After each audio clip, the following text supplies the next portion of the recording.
and gentlemen, and welcome once again to the CD Racoola Show. Today's show will be taking a look at the 2025 film Sinners.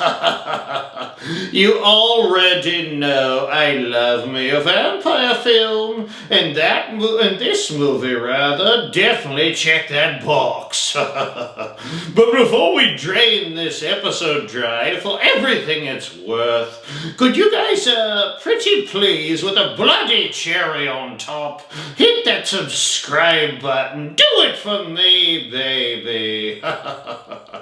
Moving on here with Sinners. This film's basic plot sees two twin brothers, Smoke and Stack. Oh, look at that. That's cute. Pretty cool names. They're returning home to Mississippi from Chicago, where it appears that they have worked for, and it alludes, rather, they possibly stole from the one and only Al Capone. But needless to say, they have some cash to throw around and wish to start a juke joint. And most of the beginning of the film is the two brothers, the Smoke and Stack, their antics, going through the process of starting this juke joint. The building they choose, by the way, is an old sawmill bought from a Ku Klux Klan member whom seems more than a little fishy.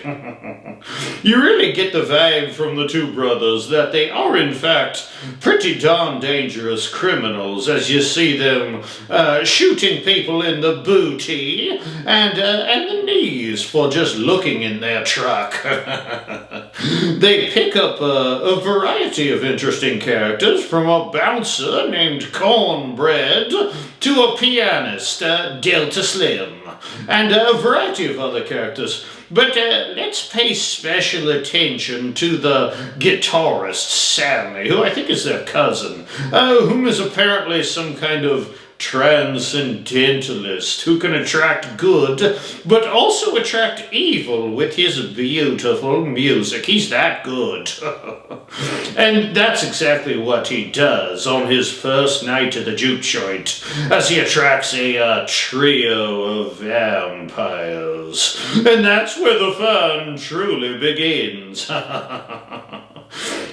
One of the things that I love about this film, and something I don't think we get to see often enough in horror movies, is the fact that it was set in the 1930s. I don't feel like enough horror film out there is set in that particular time period. There was a lot of racial divide going on at the time, and with the end of World War I and whatnot, I just thought it was really cool that they made this film in that time period. There's just so much going on. And coming from someone who lived back then, oh, it was a heck of a time for vampires.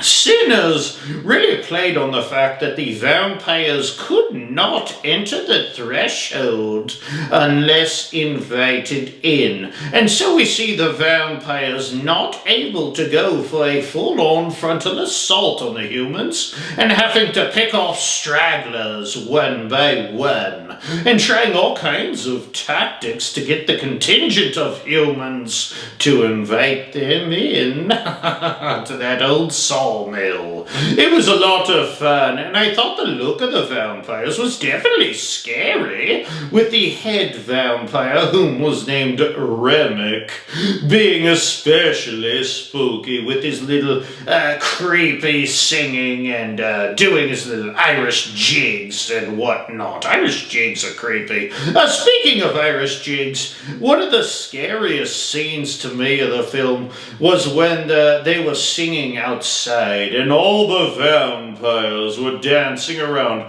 with glowing eyes as Remick was going all river dance in front of them. Oh, he had some moves. Not like me, but he still had good moves. Oh, it was very eerie. So let's get back to the guitarist, Sammy. In the beginning of the film, they refer to these transcendentalists who can use their music to transcend time and space. And that is where we see the weirdest, and in my opinion, the dumbest scene of the film.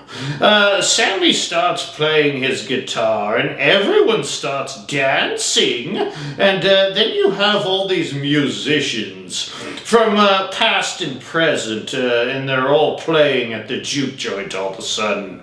And there was like this electric guitar guy who actually reminded me of Dave Chappelle's version of Rick James or something. For as much as I really like this film, I was not feeling that scene. For some reason, it just kind of cheesed it up a little bit to me. It was a little over the top and not in a good way. The film did have an absolutely incredible cast, with Michael B. Jordan starring as the twins Smoke and Stack.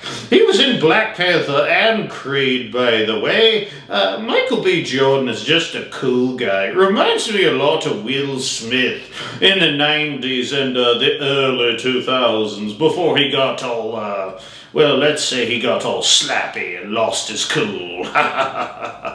A couple other favorites for me were Haley Steinfeld, Omar Benson Miller, Delroy Lindo, and Jack O'Connell, whom played the big bad Alpha Vampy, by the way.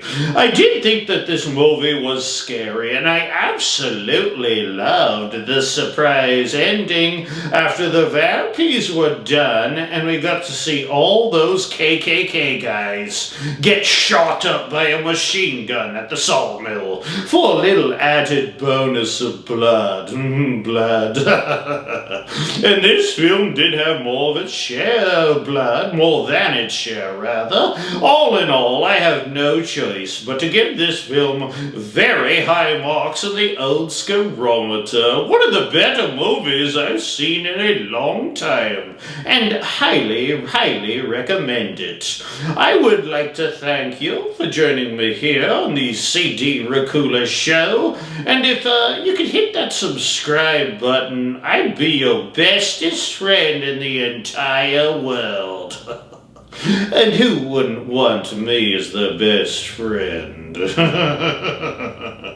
Please join me next episode on the show when I take a look at the film Final Destination. Oh, that franchise is so much darn fun. And I know they're coming out with a new one here soon, so that'll be a lot of fun. Should be a good episode.